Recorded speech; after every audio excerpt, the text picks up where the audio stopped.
আরবি ভাষা হচ্ছে সাধারণ একটা ভাষার মতো। এটা অনেকেই হয়তো বা গুলিয়ে ফেলেন যে আরবি ভাষার ক্লাস নিবে, এখানে হুজুর হলে মনে ভালো হইতো। এটা কিন্তু একটা ভুল ধারণা। সোহাগ স্যার সম্পর্কে তো বলার কিছুই নাই। অনেকে ওনাকে বলে যে কি টাইগার অফ ম্যাথ বা লায়ন অফ ম্যাথ। আমি বলবো স্যার হচ্ছে ড্রাগন অফ ম্যাথ, মানে লায়নের থেকেও ভয়ঙ্কর কিছু। তো অনেকেই করে কি যে এখানে ব্যাখ্যা দেওয়ার চেষ্টা করে যে আলিফতে অনেকেই বলেছেন আল্লাহ, অনেকেই বলেছেন কি লামতে মুহাম্মদ, এরকম ব্যাখ্যা দেওয়ার চেষ্টা করে। এইগুলো কিন্তু দিবেন না এখানে। এবার সব থেকে যেটা গুরুত্বপূর্ণ বিষয় যে এখান থেকে কিন্তু গত বছর দেখা যেত যে এখান থেকে বাংলায় উত্তর করতে পারতো, এবার কিন্তু আরবিতে করা লাগবে।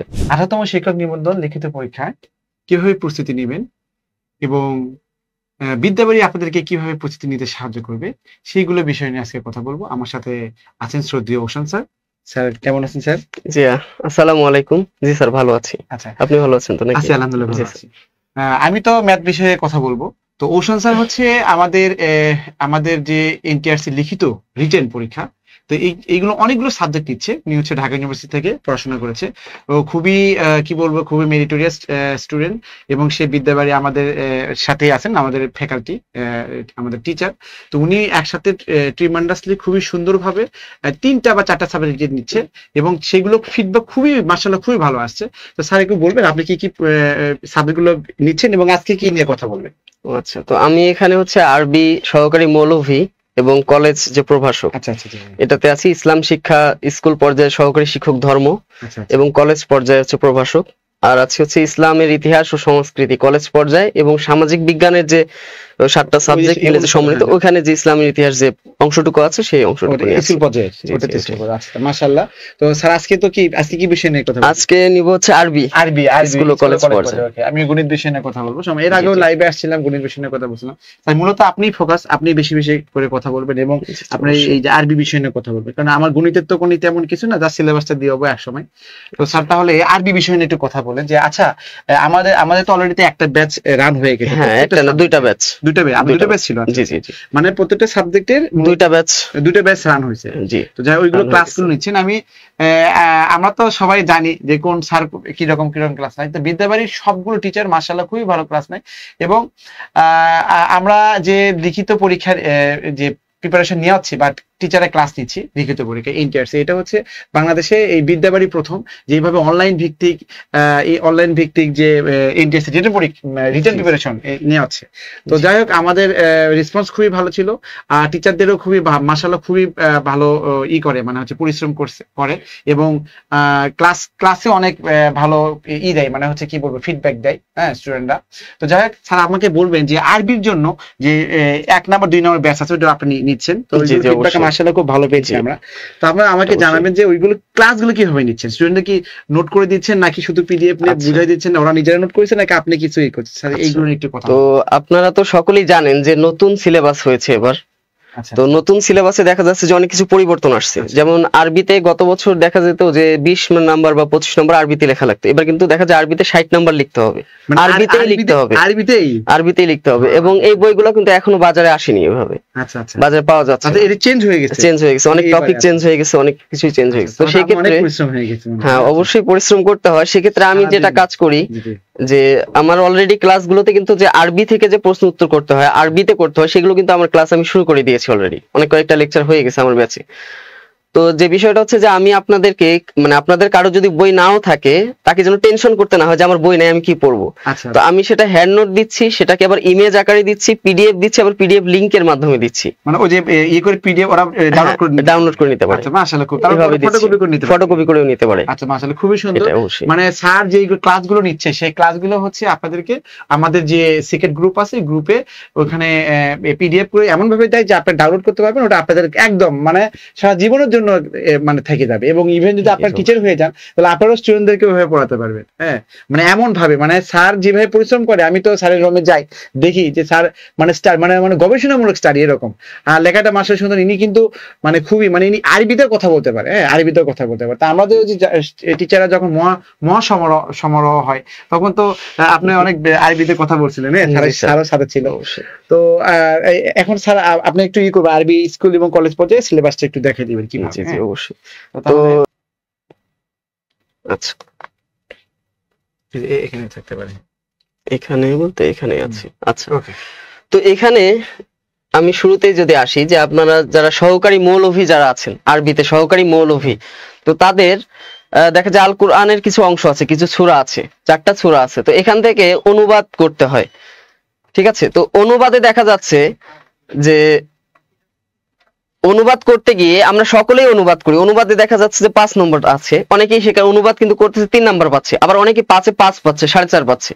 কারণটা কি? অনুবাদ তো সবাই করতে পারছে। আমরা কিন্তু ইংলিশে একদম অনুবাদ করি, হ্যাঁ, অনুবাদ করি 10-এর মধ্যে ধরেন 3-4 পায়, 3-4 আবার 10-এ 10 পায়, 10-এ 10 পায়। আবার দেখা যায় লেখার কিন্তু প্রায় একই রকম, কিন্তু সামান্য কিছু কি আছে, বাড়তি কাজ আছে, যে কাজগুলো কিছু ট্রিক্স আছে, কিছু ট্রিক্স আছে। স্যার এগুলো কি এগুলো লিখতে হয় না? না, এগুলো লিখতে হয় না, এগুলো দেয়া থাকবে প্রশ্নে, আয়াতগুলো, এগুলোর অর্থ লিখতে হবে। আচ্ছা আচ্ছা স্যার, একটু যেমন হালকা একটু আমি আপনাদেরকে টাচ দিই, একদম খুবই সহজ। সূরা বাকারার যে প্রথম যে আয়াতগুলো আছে একদম কোরআনের শুরুতেই, যেমন দেখেন সূরা বাকারার যে প্রথম যে আয়াতটি আছে সেটা হচ্ছে কি দেয়া আছে এখানে, আলিফ লাম মিম। তো আমরা বাংলায় কি লিখবো? আলিফ লাম মিমই লিখবো। তো অনেকেই করে কি যে এখানে ব্যাখ্যা দেওয়ার চেষ্টা করে, যে আলিফতে অনেকেই বলেছেন আল্লাহ, অনেকেই বলেছেন কি লামতে মুহাম্মদ, এরকম ব্যাখ্যা দেওয়ার চেষ্টা করে। এইগুলো কিন্তু দিবেন না, কারণ এগুলোর ব্যাখ্যা কিন্তু একমাত্র আল্লাহ ছাড়া আর কেউই জানে না, এক একটা অক্ষরের অর্থ। তো এগুলোতে আপনার কি লিখতে পারেন যে এর অর্থ আল্লাহ ভালো জানেন, এগুলোকে কি বলা হয়? বিচ্ছিন্ন অক্ষর বলা হয়। আর আপনারা দেখতে পারতেছেন যে এই যে পিডিএফ ফাইলগুলো, এগুলো হচ্ছে আমি এই ক্লাসগুলো নিয়েছি, সেই ফাইলগুলোই কিন্তু আপনাদেরকে দেখাচ্ছি আমি। তারপরে এরকম দেখেন যে জালিকাল কিতাবুল লা রাইবা ফিহি হুদাল লিল মুত্তাকিন। এই যে জালিকা, জালিকা মানে কি? এই, এটা হচ্ছে নির্দেশবাচক শব্দ, তাই কি না? আমরা যেমন পড়েছি ইনডেফিনিট প্রোনাউন, যে নির্দেশ করা হয়, সেটা জালিকাল কিতাব। জি, এই যে কিতাব শব্দটা অনেকেই কিন্তু লিখবে যে এটা এমন একটি কিতাব। দেখেন আমি কিন্তু কিতাব লিখেছি পাশাপাশি আপনাদের বোঝার জন্য, কারণ অনেকে কিতাব লিখতে অভ্যস্ত, আবার পাশাপাশি কি লিখেছি? গ্রন্থ লিখেছি। তো কিতাব লিখলে কি হবে খেয়াল করে, এখানে আপনাকে অনুবাদ করতে বলেছে, তো আপনার যে কিতাবের কিন্তু বাংলা অর্থ লিখতে হবে। তো কিতাব মানে হচ্ছে সাধারণত বই হয়, এরপর কি হয়? গ্রন্থ হয়। তো আমরা বই কেন ব্যবহার করব না?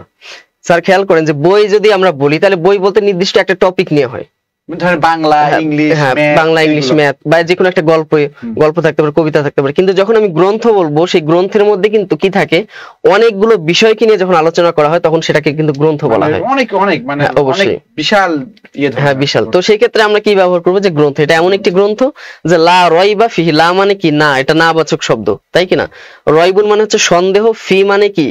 মধ্যে, আর হা, এই হা দ্বারা এই কিতাবকে বোঝাচ্ছে, এটা হচ্ছে জমির, মানে যেটাকে দামির বলা হয় আরবিতে। তার মানে কি?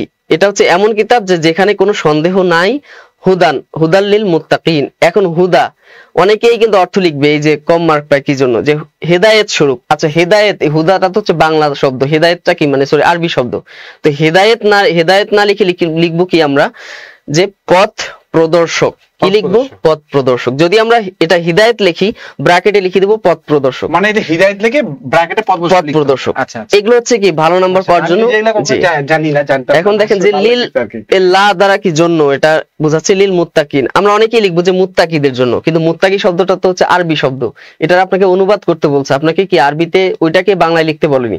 তো আপনি মুত্তাকিদের জন্য লিখতে পারেন, কিন্তু আপনার প্রকৃত অর্থ হচ্ছে কি আল্লাহ বিরুদ্ধের। সেটা আবার আগে ব্র্যাকেটের মধ্যে লিখে দিলাম। মাশাআল্লাহ, ঠিক আছে। এই যে একটা দেখলেন, যে একটা উদাহরণ দিয়ে দিলাম। হ্যাঁ, এটা একটা কৌশল। মানে এই যে ব্র্যাকেট, এই যে কিতাব, এটা ব্র্যাকেটে নিলে গ্রন্থ, এই হিদায়াত এখানে কি পথ প্রদর্শক। আবার এখানে মুত্তাকি, মুত্তাকি মানে আল্লাহ ভীরু, আল্লাহ যারা আল্লাহকে যারা ভয় পায়। হ্যাঁ, এই মুত্তাকি, হ্যাঁ ওদের মুত্তাকি মানে মুমিন। জি জি জি, অবশ্যই। মাশাআল্লাহ, সুন্দর। মানে এইগুলো লিখলে মানে হ্যাঁ অবশ্যই বেশি মার্ক পাওয়া যাবে। মাশাআল্লাহ, ঠিক আছে। এইগুলো হচ্ছে তা দেখেন, আমরা এইগুলো হচ্ছে মানে আমি নিজেই জানতাম না।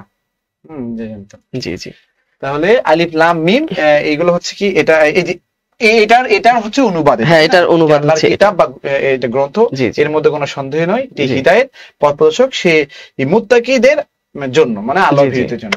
জি অবশ্যই। মাশাআল্লাহ, এটাই সুন্দর। মাশাআল্লাহ, আমিও খুব ভালো লাগলো আর কি নতুন কিছু জানলে। তো দেখা যাচ্ছে যে আপনাদের যে ক্লাসগুলো নিয়েছে, যে সূরার যে অনুবাদগুলো আছে, যতগুলো অনুবাদ আছে, আমি এইভাবে কিন্তু অনুবাদগুলো আপনাদেরকে পিডিএফ করে, মানে ক্লাস যাদের নিয়েছি তাদেরকে দিয়ে দিয়েছি। এইগুলো হচ্ছে মানে স্যার দেখাইছে কিভাবে পড়তে হয়, কিভাবে লিখতে হয়, কিভাবে লিখলে আপনি ফুল মার্কস পাবেন সেটা দেখালো। সবাই কিন্তু লিখবে, বুঝতে পারছেন? গতানুগতিক মার্কস পেলে কিন্তু আপনি চান্স পাবেন না। যে মার্কসে বেশি থাকবে, মানে যার বেশি মার্কস হবে সে হচ্ছে টপার হবে, সে প্রথম তাকে হচ্ছে কি প্রায়োরিটি দিবে। তো এনটিআরসি রিটেন পরীক্ষায় যে বেশি মার্কস পাবে সে হবে হচ্ছে কি বলবো যে চান্স পাবে সোজা কথা, জি, অবশ্যই। এবং টপে থাকবে, টপে থাকলে সে ওই জেলা বা ওই থানার ভালো স্কুল বা কলেজ পর্যায়ে স্থান পাবে। হ্যাঁ জি এটাই। স্থান পাবে এটাই। তো স্যার দেখাইছে কিভাবে আপনি ম্যাক্সিমাম মার্কস পাবেন, মানে 10-এ 10 পাবেন, 5-এ 5 পাবেন, এইটাই দেখালো। হ্যাঁ আচ্ছা। এরকম। তো আমারও খুব মাশাআল্লাহ হয়ে খুব ভালো লাগছে আর কি। তো আপনি প্রত্যেক ক্লাসে হচ্ছে স্টুডেন্টদেরকে হ্যাঁ, এভাবে এভাবে আমি দিচ্ছি। মানে বুঝাই দেয় এবং এগুলো নোট দিয়ে দেয়, পিডিএফ আকারে দেয়, তার জি, ফটোকপি করলে এগুলো সুন্দর যেভাবে বুঝাইছে জি। আমারই তো মনে আসছে স্যার, আমি বলতে পারবো। হ্যাঁ যদি এগুলো উচ্চারণ এরকম করতে পারি না বা চেষ্টা করি আর কি, পারি। জি, জি, অবশ্যই। তো যাই হোক আমার কিন্তু এটা ভালো লাগছে আর খুবই ভালো লাগছে। জি, জি, থ্যাংক ইউ অবশ্যই। স্যার। আর কিছু বলবেন স্যার? না আর কিছু দেখেন যে প্রত্যেকটাই দেখেন, আচ্ছা আচ্ছা। খেয়াল করেন এখানে সবগুলো কি দেওয়া আছে ব্র্যাকেটে, যেমন আমরা অনেকেই বলি যে নাজিল, নাজিল এটা তো আরবি শব্দ, এটার বাংলা কি? অবতীর্ণ। আমি কিন্তু লিখে দিয়েছি। যেটা বাংলা হিসেবে আপনি এটি ধরো আরবি শব্দ বাংলা হিসেবে লিখতেছেন, যেমন আমরা চেয়ার লিখি, চেয়ার। তো চেয়ার চেয়ার বলি, কিন্তু চেয়ারের বাংলা কিন্তু আমরা বলি না, বুঝতে পারছেন? হ্যাঁ। এটা। আবার আমরা কলাম কলাম বলি, তারপর হচ্ছে তারপরে এই যে কলাম মানে কিন্তু স্তম্ভ। হ্যাঁ। জি, জি, কলাম বলি। আমরা সারি বলি, সারি সারি সারি বলি। বাংলায় বলি, কিন্তু- আবার কলাম বলি, স্তম্ভ বলি না। মানে জি। একটা ইংলিশ বলে একটা বাংলা বলি, বাংলা বলি। সাউন্ডস গুড, হয়তো হয়তো জি, শুনতে অবশ্যই। ভালো লাগে। এই যে নাজিল হয়েছে, তো নাজিল মানে হচ্ছে অবতীর্ণ। অবতীর্ণ। স্যার বলেছে নাজিল লিখলে এটা হবে না, এখানে নাজিলের পাশাপাশি যেহেতু আপনাদের অনুবাদ করতে বলেছে, এই জন্য নাজিলের যেটা একটা আরবি শব্দ, এটাকে বাংলা হিসেবে অবতীর্ণ জিনিসটা লিখতে হবে। তো এইভাবে লিখলে আপনার হচ্ছে ফুল মার্কস। মাশাআল্লাহ, খুব সুন্দর। মানে ওনাদের উনি কিন্তু ট্রিক্সটা দিয়ে দিল যে কি কারণে আপনারা ফুল মার্কস পাবেন। সবাই অনুবাদ করতেছে ঠিক আছে, হ্যাঁ, কিন্তু লেখা সুন্দর হচ্ছে, সবকিছু ঠিক আছে, কিন্তু মার্কস কম পাচ্ছে। কারণ কি? এই কারণগুলো এই যে এগুলোই। এগুলো। কারণ ট্রান্সলেশন মানে হচ্ছে কি ভাষা অনুবাদ, আপনি এক ভাষা থেকে আরেক ভাষায় আপনাকে অনুবাদ করতে বলেছে। Okay. আচ্ছা এইভাবে দেখতেই পারতেছেন যে এইভাবে আমি কি করেছি, এবং গুরুত্বপূর্ণ যে আয়াতগুলো এগুলো কিন্তু বাছাই করা আছে, যেমন 8 থেকে 10, এরপর দেখেন 11 থেকে 14, মাঝখানে কিন্তু আয়াত দেইনি যেগুলো গুরুত্বপূর্ণ, 14, 15। বাকারা তো অনেকগুলো না? হ্যাঁ, অনেকগুলো। বাকারা তো মুখস্থ করছিলাম। জি, জি, অবশ্যই। এগুলো নামাজি ব্যবহার। এভাবে আপনাদের কিন্তু দেয়া আছে, এটাই। আচ্ছা আচ্ছা, তাহলে মাশাআল্লাহ, তাহলে এই সিলেবাসটা দেখে নেন কয়টা কোশ্চেন আসে 100 মার্কসের। আচ্ছা। 100 মার্কসের, তাই না? জি, জি, জি, অবশ্যই। সিলেবাসটা কি লিখবেন, লিখে দেখুন। হ্যাঁ, সিলেবাসটা আমি একটু ক্লিয়ার করে দিই। ক্লিয়ার করে দেন। আরবি হচ্ছে কি কি বিষয়ে, মানে কয়টা কোশ্চেন আনসার দিতে হবে। আরেকটা বিষয় যে স্যার যা পড়াচ্ছে সেগুলোর মধ্যেই আসবে, এবং আসলে এগুলো কমন পড়ে, বুঝতে পারছেন? কিন্তু কমন পড়লেও সবাই লিখে আসে, বাট ফুল মার্কস পায় না।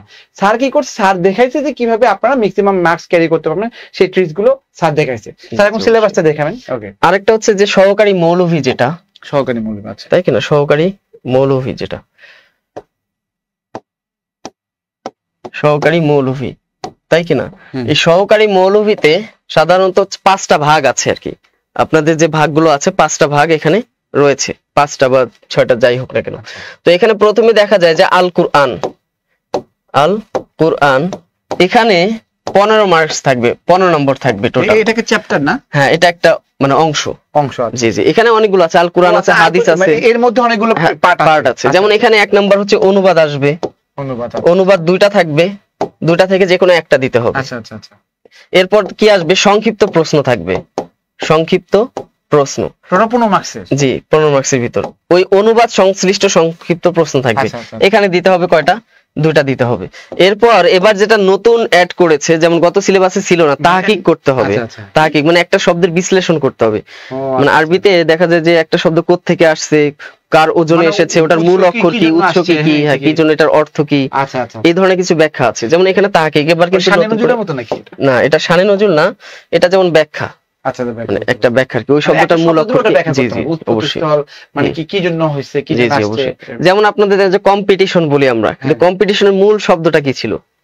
ঠিক আছে, যেমন সংযোগ করে তো ওটাকে নাউন, হ্যাঁ নাউন করা হয়েছে, বা সেটাকে অ্যালয় যোগ করে অ্যাডজেক্টিভ করা হয়, অ্যাডভার্ব করা হয়। জি, জি, ওইরকম হচ্ছে কি শব্দের বিশ্লেষণ এখানে আছে। জি, জি, অবশ্যই। আচ্ছা, অরিজিনেট ফর্ম আর কি। তাহলে এইরকম হচ্ছে যে আপনি বলছেন যে আল কুরআনে এই চ্যাপ্টার থেকে 15 মার্কস আসবে। আচ্ছা আচ্ছা। এরপর এভাবে আছে, এভাবে কি আছে, আল হাদিস আছে, এখান থেকেও 15 আছে। সেখানেও আপনার আল হাদিসের ক্ষেত্রে আপনাকে অনুবাদ করতে হবে, সংক্ষিপ্ত প্রশ্ন লিখতে হবে, তাহকিক করতে হবে। এরপর হচ্ছে লুগাতুল আরাবিয়া আছে, মানে আরবি ভাষা আছে। মানে আল কোরআন, আল কোরআনে হচ্ছে 15, একইভাবে কি আল হাদিসেও কি 15, আল হাদিসেও কত 15। এইভাবে একই নিয়মে আসবে, অনুবাদ, সংক্ষিপ্ত প্রশ্ন, তাহকিক, এইভাবে করতে হবে। এরপর যেটা আছে খেয়াল করেন, এরপর যদি আমরা চিন্তা করি লুগাতুল আরাবিয়া, অর্থাৎ আরবি সাহিত্য নিয়ে প্রশ্ন আছে। এখান থেকে দেখা যায় যে অনুবাদ করতে হবে, গদ্য থেকে অনুবাদ করতে হবে। এবার একটু চেঞ্জ করছে, অনুবাদটা করতে হবে গদ্য থেকে। এরপর কি থাকবে, এবার ব্যাখ্যা লিখতে হবে কিন্তু আরবিতে। এটা থাকবে হচ্ছে পদ্য থেকে, যেমন গত বছর গদ্য পদ্য থেকে কি করতে হতো, অনুবাদ লিখতে হতো, আবার ব্যাখ্যাও লিখতে হতো। এবার অনুবাদ আসবে গদ্য থেকে আর পদ্য থেকে ব্যাখ্যা করতে হবে, ব্যাখ্যা আসবে পদ্য থেকে, এভাবে আসবে নতুন সিলেবাস অনুযায়ী। এবার হচ্ছে সংক্ষিপ্ত প্রশ্ন উত্তর দিতে হবে, এভাবে সংক্ষিপ্ত প্রশ্নের উত্তর দিতে হবে এভাবে। এরপর হচ্ছে আরবি ব্যাকরণ আছে, সেখান থেকে নাহু সরফ থেকে প্রশ্ন আসবে। এরপর হচ্ছে কি বাক্য শুদ্ধিকরণ, শূন্যস্থান পূরণ, এরকম হচ্ছে আরবি আল কোরআন একটা আছে, ওখান থেকে আল হাদিস 15 মার্কস, আর এখান থেকে আল হাদিস থেকে 15 মার্কস। আচ্ছা আচ্ছা। এবার হচ্ছে আরবি যে ব্যাকরণ আছে এখান থেকে আসবে। আচ্ছা, টোটাল কত মার্কস হলো তাহলে? আচ্ছা, এখান থেকে যেটা আসবে সেখান থেকে আসবে আরবি ভাষা থেকে আসবে 30, তাহলে 30 30 60 চলে গেল, ওদিকে 15 15 30 এদিকে 30 60 হয়ে গেছে। আচ্ছা, এরপর হচ্ছে কি আরবি ব্যাকরণ আছে, আরবি ব্যাকরণগত যে প্রশ্ন, এখান থেকে দেখা যায় যে প্রশ্ন উত্তর আসবে, প্রশ্ন উত্তর লিখতে হবে। এরপর হচ্ছে কি লিখতে হবে, কাওয়াইদ যাচাই, অর্থাৎ ব্যাকরণ যাচাই, সেই ব্যাকরণে কতটা দক্ষ, হয়তো শূন্যস্থান দিতে পারে, বাক্য শুদ্ধিকরণ দিতে পারে, অথবা যেটাকে আমরা বলি কি বাক্যের রূপান্তর, ট্রান্সফরমেশন অফ সেন্টেন্স, এগুলো হয়তো আরবিতে দিতে পারে, এখানে এইভাবে কিন্তু থাকবে। এরপর আরবি ব্যাকরণের পর হচ্ছে কি ফিকা একটা অংশ আছে, আল ফিকা। এখানে এবার সব থেকে যেটা গুরুত্বপূর্ণ বিষয়, যে এখান থেকে কিন্তু গত বছর দেখা যেত যে এখান থেকে বাংলায় উত্তর করতে পারতো, এবার কিন্তু আরবিতে করা লাগবে, মানে এটা আরবি লিখে করতে হবে। হ্যাঁ, আরবি ভাষায় উত্তরগুলো করতে হবে। ও আচ্ছা আচ্ছা, এটা একটা এটা নতুন সিলেবাস অনুযায়ী। তো সেখানে দেখা গেছে যে হিসাব করে দেখা যাচ্ছে যে প্রায় 60 নম্বর, আপনি খেয়াল করে দেখেন 60 নম্বর কিন্তু এবার আপনাকে সহকারী মৌলভিতে আরবিতে লিখতে হবে, একইভাবে কি কলেজ পর্যায়ে কিন্তু লিখতে হবে, ঠিক আছে? আচ্ছা আচ্ছা, তো তাহলে আরবি তাহলে কত মার্কস হলো টোটাল, এটা কত মার্কসের? আচ্ছা, খেয়াল করেন অনেকেই একটা প্রশ্ন করেছেন, সেটা হচ্ছে খেয়াল করেন যে আরবি ভাষা কিন্তু ভিন্ন জিনিস, বা ইসলামী যে বিষয়গুলো সেটা কিন্তু ভিন্ন জিনিস। আরবি ভাষা হচ্ছে সাধারণ একটা ভাষার মতো, এটা অনেকেই হয়তো বা গুলিয়ে ফেলেন যে আরবি ভাষার ক্লাস নিবে, এখানে হুজুর হলে মনে ভালো হইতো, এটা কিন্তু একটা ভুল ধারণা, ঠিক আছে? আর একটা কথা মনে হচ্ছে কি যে আর মানে আপনার শারীরিক অবয়ব এগুলো কিন্তু আল্লাহ দেখে না, আল্লাহ দেখবে কি আপনার ভিতরের তাকওয়াটা কিন্তু দেখবে, এটা দেখবে অবশ্যই। মানে আমার মুখে দাড়ি আছে বা এগুলো আছে, এজন্যই যে আমি কি করব জান্নাত যাবে, এটা অনেকের ধারণা ঠিক করতে দাড়ি রাখি তাকে নামাজ পড়ে না, আমি আমাদের আশপাশে অনেক আছে, তো ওইটা আসলে কোনো ই না। আর আপনাদের ব্যাকগ্রাউন্ড তো সবাই জানে, উনি ঢাকা ইউনিভার্সিটি থেকে পড়াশোনা করছে, আপনি আরবি বিষয়ে পড়াশোনা, আমি আরবিতে পড়াশোনা করেছি। অনেক মৌলবী আছে, হ্যাঁ, অনেক মাদ্রাসার ইয়ে আছে, টিচার আছে, তারপর আবার আছে যে তারা হচ্ছে কোরআন পড়ায়, হ্যাঁ, মাদ্রাসাতে, ওনারা হচ্ছে স্যারের ক্লাস করতে, যে আমার ক্লাসে অনেক মুফতি আছে, ওনারা এখানে আছে, হয়তো যদি কেউ উপস্থিত থাকে তো তারা একটু বলবেন যে আসলে কেমন হয়েছে কিনা, ওনারা স্যারের ক্লাস করতে অবশ্যই। ওকে ওকে, ঠিক আছে, তাহলে তারপরে এটাই তো নাকি এটা কি সিলেবাস ছিল, তাই তো? আচ্ছা আচ্ছা, তাহলে আমি একটু তাহলে ম্যাথের একটু আপনি একটু ম্যাথের, তো ম্যাথের স্কুল পর্যায়েটা আমি দেখাই, আমি স্কুল পর্যায়ে ক্লাস নিব আর কি মূলত। তো ম্যাথ হচ্ছে রিটেন NTRCA, হ্যাঁ, ম্যাথ রিটেন, এটা আসলে 4টা বিভাগ, ধরেন এখানে ক বিভাগ, এই ক বিভাগে 5টা কোশ্চেন থাকে, 1 2 3 4 5, এগুলো হচ্ছে কোশ্চেন নাম, এটা কোশ্চেন আর কি, প্রশ্ন, এটা হচ্ছে কোশ্চেন 1, কোশ্চেন 2, কোশ্চেন 3। এই কোশ্চেন 1 যেটা থাকবে, হ্যাঁ, এই কোশ্চেন 1-এ এটা হচ্ছে বাধ্যতামূলক, বাধ্যতামূলক কোশ্চেন, বাধ্যতামূলক মানে প্রশ্ন, বাধ্যতামূলক, এটা দিতেই হবে, এটার মার্কস হবে 9। আর বাকি এই 2 3 4 5, হ্যাঁ, এই 4টা কোশ্চেন থেকে আপনাকে 2টা কোশ্চেন আনসার দিতে হবে, 2টা কোশ্চেন, হ্যাঁ, মানে এখান থেকে এই 1 নম্বর কোশ্চেনটা আনসার দিতে 9 মার্কস, এটা 9 মার্কস, এটা 9 মার্কস, আর এখানে যে বাকি 4টা কোশ্চেন আছে এখান থেকে 2টা কোশ্চেন, হ্যাঁ, 2টা কোশ্চেন আনসার দিতে হবে, এখানে কত 8 এবং 8 মার্কস, এই টোটাল হচ্ছে কত, এই 25 মার্কস। তো আমি আবার বলছি, দেখেন আপনারা ভালো করে বুঝতে পারবেন। এনটিআরসি রিটেন ম্যাথে স্কুল পর্যায়ে, আমি স্কুল পর্যায়ে লিখলাম, স্কুল পর্যায়ে আপনার বিভাগ হচ্ছে 4টা, তার মধ্যে প্রথমে ক বিভাগ নিয়ে কথা বলছে। ক বিভাগে 5টা কোশ্চেন থাকে, প্রথম যে কোশ্চেনটা থাকবে ওটা ম্যান্ডেটরি, লেখা থাকে যে প্রথম প্রশ্ন উত্তর সহ বা 1 নাম্বার উত্তর সহ কি হবে, বাকি মানে টোটাল 3টে কোশ্চেন আনসার দেবে 1 নম্বর উত্তর সহ, তাহলে এই 1 নম্বর কোশ্চেন আনসার দিতেই হবে। আর বাকি 4টা থেকে 2টা, মানে 3টা কোশ্চেন আনসার দিতে হবে। তা 3টা কোশ্চেন মানে এই কোশ্চেনের আনসার হবে 9, আর এই বাকি 4টার যে দুটো দিবেন 8 মানে 25 মার্কস। এটা যদি কারো কোশ্চেন যদি 1 নাম্বার কোশ্চেন কমন না পড়ে, সেই ক্ষেত্রে তাকে এই 4টার মধ্যে 2টা দিতে হবে, ওটা মিস না হয়, তার 16 মার্কস আনসার করতে হবে। এটা একই ভাবে খ বিভাগ আছে, খ বিভাগ, হ্যাঁ খ বিভাগ, খ বিভাগে স্যার একই ভাবে কোশ্চেন হবে, যেহেতু একটা ফুল কোশ্চেন 100 মার্কসের, এখানে খ বিভাগ থেকে 1 2 3 4 5 হবে। খ বিভাগ থেকে 6 number, 7 number, 8 number, 9 number, 10 number question, 5টা কোশ্চেন। এইটা হচ্ছে এই কোশ্চেনটা বাধ্যতামূলক, হ্যাঁ বাধ্য, মানে ওই সেই আগের মতো ক বিভাগের মতো বিভাগের প্রথম কোশ্চেনটা বাধ্যতামূলক, এটা হচ্ছে 9 মার্কসের, আর বাকি 4টা থেকে 2টা মানে 8 মার্কসের, এই হচ্ছে 25 মার্কস, মানে প্রত্যেক ভাবে এরকম। তবে একটা লক্ষণীয়, ক বিভাগ থেকে চ্যাপ্টার বাস্তব সংখ্যা আছে, ধারা যোগফল আছে, তারপর হচ্ছে তারপর ম্যাট্রিক্স আছে, নির্ণায়ক আছে, এই ক বিভাগের অন্তর। তো বাস্তব সংখ্যা থেকে মূলত এই 1 নম্বর কোশ্চেন হয়, 2 নম্বর কোশ্চেন হয় ধারা যোগফল থেকে, আর 3 এটা থাকে রৈখিক সমীকরণ, আর এটা ম্যাট্রিক্স নির্ণায়ক থেকে আসে। আর বাস্তব সংখ্যা থেকে মাঝে মাঝে 2টা কোশ্চেনও আছে, ডিপেন্ড করে আর কি। তো যাই হোক, এখান থেকে প্রত্যেক বিভাগে 4টা 5টা করে অধ্যায় থাকে। আচ্ছা আচ্ছা, মানে ক বিভাগ থেকে 4টা 5টা অধ্যায় থাকবে, খ বিভাগ থেকে 4 5টা অধ্যায় থাকে, গ বিভাগ থেকে 4 5টা অধ্যায় থাকে, এবং ঘ বিভাগ থেকে 4 5টা অধ্যায় থাকে। কিন্তু টোটাল এখানে 5টা কোশ্চেনের মধ্যে 3টা কোশ্চেন আনসার দিতে হবে, এখানে 5টার মধ্যে 3টা কোশ্চেন আনসার দিতে হবে। তার মানে এখানে 25 মার্কস, ওখানে 25 মার্কস, গ বিভাগ থেকে 25 মার্কস এবং ঘ বিভাগ থেকে, তার মানে 100 নম্বর, 25 25 25 এবং 25, টোটাল কত হচ্ছে 100। এই হচ্ছে স্কুল পর্যায়ে। তো চ্যাপ্টার লিখলাম না, কারণ আমরা যখন পড়াবো তখন তো আমরা সিলেবাস দিয়ে দিই, চ্যাপ্টার লিখলাম না এরকম। তো আমাদের হচ্ছে আরেকটা বিষয়, যে আমাদের অলরেডি মানে 2টা ব্যাচ হয়ে গেছে, 1 এবং 2, ওই ব্যাচে রান হয়েছে। তো আমরা অলরেডি আমার ওই ক্লাসটা হচ্ছে কত 7টা 7 8 9টা ক্লাস হয়ে গেছে। আচ্ছা আচ্ছা, আমি টোটাল 30টা ক্লাস দিব। আমার ব্যাচ গুলো তো এরকমই 8টা 9টা করে হয়ে গেছে অলরেডি। তো আমার হচ্ছে ম্যাথে স্যারের সাথে কথা হচ্ছে 25টা ক্লাস দেবো, কিন্তু আমি দেখলাম যে, কারণ আমরা তো এর আগে কখনো ক্লাস নিইনি, পড়াইছি স্টুডেন্টদের, বাট ইন্টারেস্ট এর জন্য ওরকম ক্লাস নিই। তো স্যারকে বলছি যে 25টা ক্লাসে হয়ে যাবে, বাট পড়ার সময় দেখলাম না 25টা না, আরো বেশি লাগবে। তো যাই হোক, আমরা 9টা ক্লাস করে ফেলছি অলরেডি। তো আমি কিভাবে পড়াই স্যার, আমি প্রথমে কি করি, প্রথমে হচ্ছে একটু বেসিক দিয়ে, যদিও সবাই ম্যাথেরই স্টুডেন্ট, কেউ রাজশাহী ইউনিভার্সিটি থেকে, কেউ আবার অনেক কলেজেও আছে, যেমন আমার ব্যাচে হচ্ছে ঢাবির কি বলা যায় ডিপার্টমেন্ট ফার্স্ট আছে, আপনার অন্য জাতীয় ইউনিভার্সিটি একটা টপার আছে, ব্যাচে, তো ওটা আমার পরিচিত আর কি। যাই হোক, তো এখন জিনিসটা আমি এটাই বলতে চাচ্ছি যে, আমি যখন একটা ক্লাস নেই, মানে যে চ্যাপ্টারে, সেই চ্যাপ্টারে প্রথমে যেটুকু বেসিক লাগে দিয়ে দেয়, কারণ সবাই তো জানে স্যার অনার্স করছে মাস্টার্স করছে সবাই জানে, তারপরে বেসিক লাগলে দিয়ে দিই। আমি কি করি যে, ওখান থেকে বিগত এনটিআরসি তে স্কুল পর্যায়ে এবং কলেজ পর্যায়ে কি কি ম্যাথ আসছে সেগুলো ফোকাস করি, এবং ওইগুলো যে স্কুল পর্যায়ে কি ম্যাথ আসছে আর অনার্স পর্যায়ে কলেজ পর্যায়ে কি ম্যাথ আছে সেইগুলো সুন্দর করে একদম এরকম করে মনে করি আলাদা করে নোট করে ফেলি, এবং নাম্বার দিয়ে দেয় যে এখানে এটা অমুক অমুক সালে আসছে, দিয়ে আরো কিছু এক্সট্রা ম্যাথ নিয়ে একদম সরাসরি অধ্যায় ভিত্তিক হ্যান্ড নোট দিয়ে দিই। মানে ওটা একটা বই আকারের মতো, মানে হ্যান্ড নোট, মানে একদম এক্সাক্ট হ্যান্ড নোট। মানে ওইটা যদি আমরা পড়াই, বিশেষ করে স্টুডেন্ট যদি পড়ে, ওখান থেকে ম্যাক্সিমাম মার্কস ক্যারি করবে।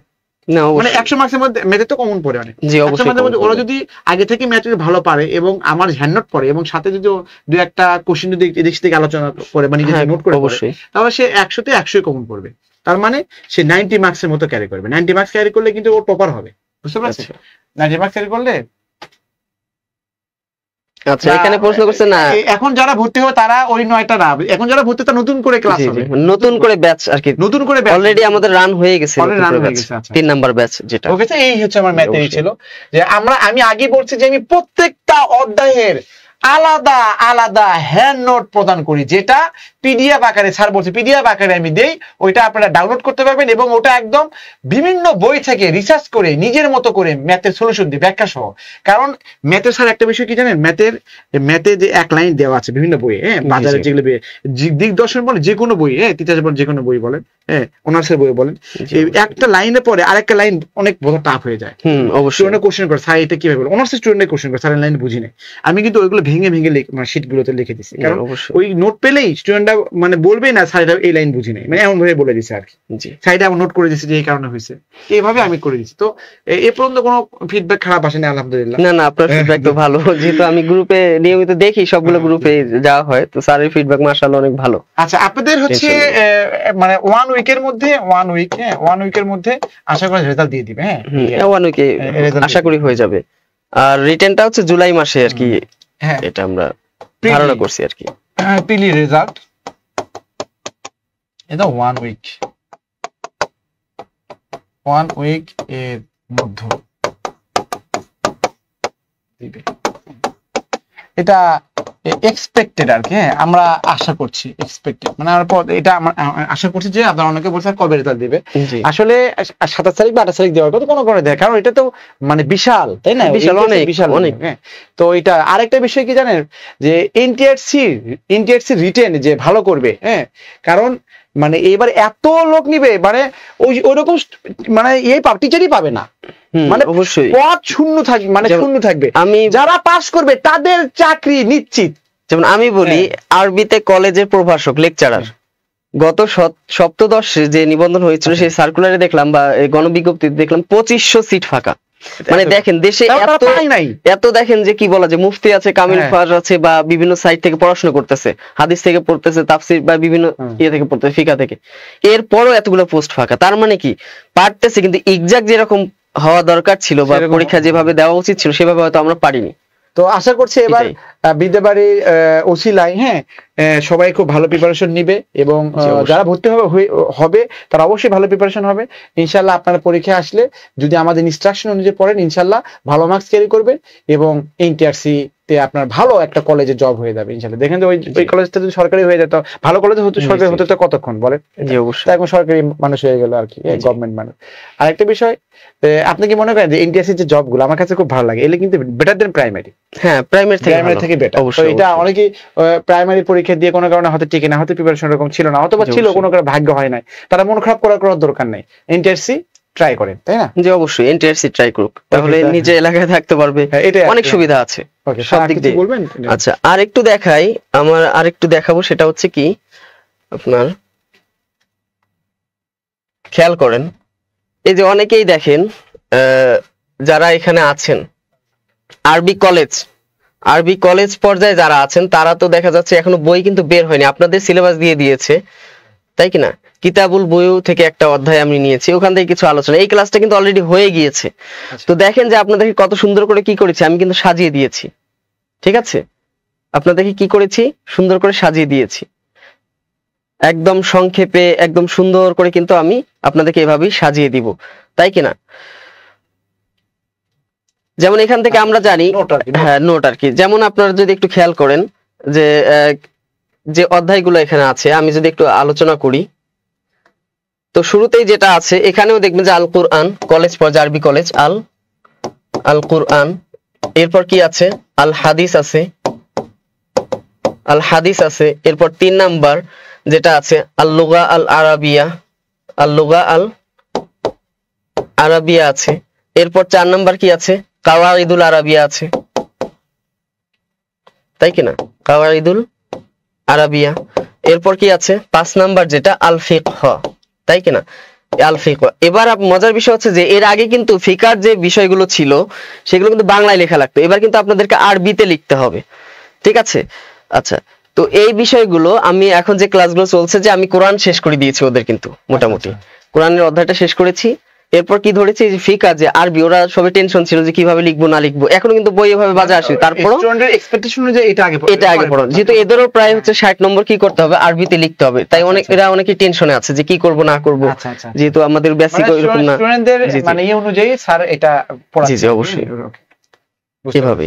তো খেয়াল করেন যে এখানে দেখেন যে কিভাবে আমি কি করেছি, এগুলো কিন্তু সাজিয়ে দিয়েছি, দেখেন সুন্দর করে এখানে সংক্ষেপে, মানে একটা ভালো নম্বর তোলার জন্য, এবং ওই অধ্যায়টা থেকে যেমন আমি হজের কথা বলি, যেমন হজ কাকে বলে, এটা শাব্দিক পারিভাষিক বিশ্লেষণ, এরপর যে হজের প্রকারভেদ গুলো আছে, হজ কখন ফরজ হয়, হজ ফরজ হওয়ার শর্তগুলো কি কি, তারপর এইভাবে কি প্রত্যেকটা আলোচনা দিয়েছি। এবার বিবাহ অধ্যায় আছে যে বিবাহ কাকে বলে, তালাক কাকে বলে, মুহাররামাত কারা অর্থাৎ নিষিদ্ধ নারী যাদেরকে বিয়ে করা হারাম, এইভাবে কিন্তু পার্ট বাই পার্ট আমি করে দিয়েছি। আচ্ছা আচ্ছা আচ্ছা। তো এইভাবে কি আপনারা কিন্তু পেয়ে যাবেন।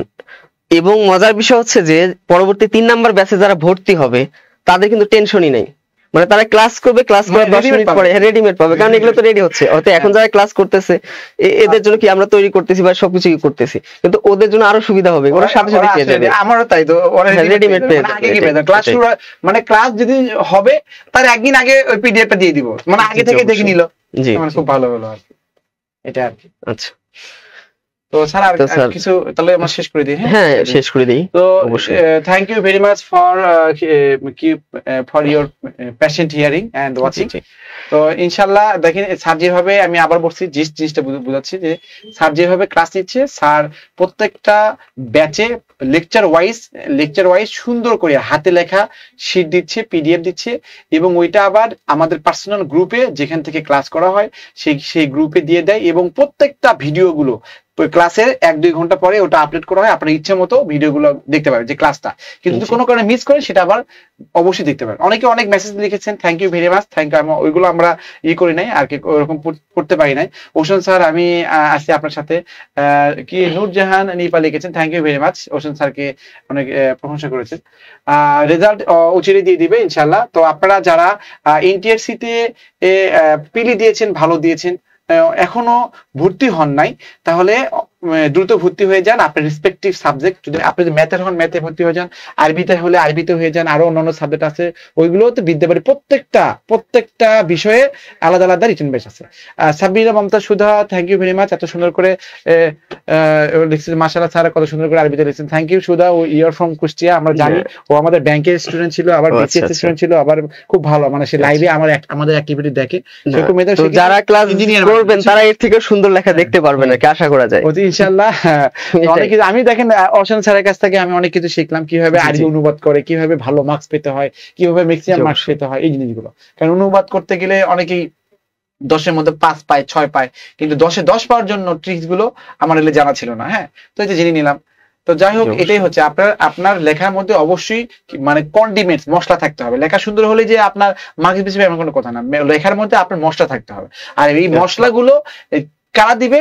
বিদ্যাবাড়ির যে টিচার আছে, রেসপেক্টিভ টিচার আছে, অধ্যায় ভিত্তিক বা সাধারণ যারা পড়াবে, তারা হ্যান্ড নোট করে দিবে, যেন আপনাদের ওইগুলো বারবার পড়ে যেন মনে থাকে, ওইগুলো পরীক্ষার জন্য আপনি লিখতে পারেন এইভাবে। হ্যাঁ, তো thank you very much. Sir কিছু বলবেন?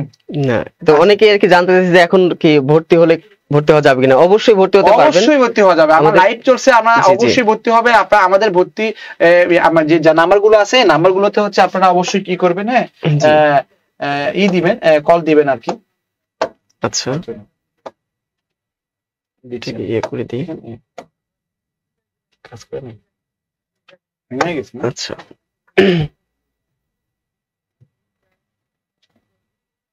কিছু নাম্বার গুলো দিয়ে দিব, সমস্যা নেই। আচ্ছা,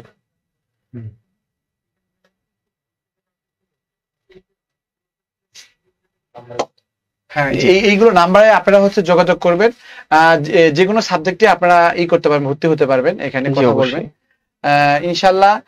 রেজাল্ট 1 সপ্তাহের মধ্যে ইনশাল্লাহ আশা করছি 1 সপ্তাহের মধ্যেই দিয়ে দিবে। আপনারা অবশ্যই, হ্যাঁ, এনটিআরসি এখন কিন্তু সবাই পড়াশোনা করে, বুঝতে পারছেন। এবং এনটিআরসি যে পরীক্ষাগুলো হয়, অনেকেই বিগত কোশ্চেনগুলো পড়ে বা মোটামুটি অনার্স করে, তো বা মাস্টার্স করেছে, মোটামুটি ধারণা আছে, ওইভাবে তারা গতানুগতিক আনসার করে লেখে, এই জন্য মার্কস ওরকম ভাবে ক্যারি হয় না। এরপরে দেখে ভালো হয়তো 60 পাইছে, কিন্তু হবে না, কেউ 70-এর কোটা অনেক স্টুডেন্ট আছে, তাদের কিন্তু পাস করা অবশ্যই। এই জন্য বেশি মার্কস ক্যারি করতে হলে আপনাদেরকে কোথাও না কোথাও ভর্তি হতে হবে। আর এই ক্ষেত্রে বিদ্যাবাড়ি আপনাদের জন্য একটা ভালো একটা সুযোগ। বিদ্যাবাড়ির যে টিচার গুলো আছে সবাই ভেটারান টিচার। দেখেন ওশান স্যার দেখাই দিলে কিভাবে ক্লাসগুলো নেয়, আমিও দেখাইছি কিভাবে আমরা ক্লাসগুলো নিই। নোট ভিত্তিক স্যার হ্যান্ড নোট হিসেবে আপনারা ইউজ করতে পারবেন। তো thank you very much, thank you all. আপনারা অবশ্যই যদি আপনারা এনটিআরসি বা রিটেন প্রিপারেশন নিতে চান, তাহলে অবশ্যই আমাদের এই নাম্বারগুলোতে যোগাযোগ করবেন। তারা আপনাকে নক করবে, তারা নিজেরাই নক করে আপনি ভর্তি হবে, অথবা আমাদের পেজে নক করবেন ইনশাআল্লাহ। এই নাম্বারগুলো হচ্ছে অনেকে আপনারা স্ক্রিনশট দিয়েও রাখতে পারেন, স্ক্রিনশট দিয়ে রাখতে পারেন। জি তো ভালো থাকবেন, সুস্থ থাকবেন, এই কামনায় বিদায় নিচ্ছি। আসসালামু আলাইকুম। জি, সবাই সুস্থ থাকবেন, ভালো থাকবেন, ভালো করে প্রিপারেশন নেবেন, এবং আমি চাই যে সবাই টিচার হয়ে যাক ইনশাআল্লাহ। ইনশাআল্লাহ। তো সবাই ভালো থাকবেন। আসসালামু আলাইকুম।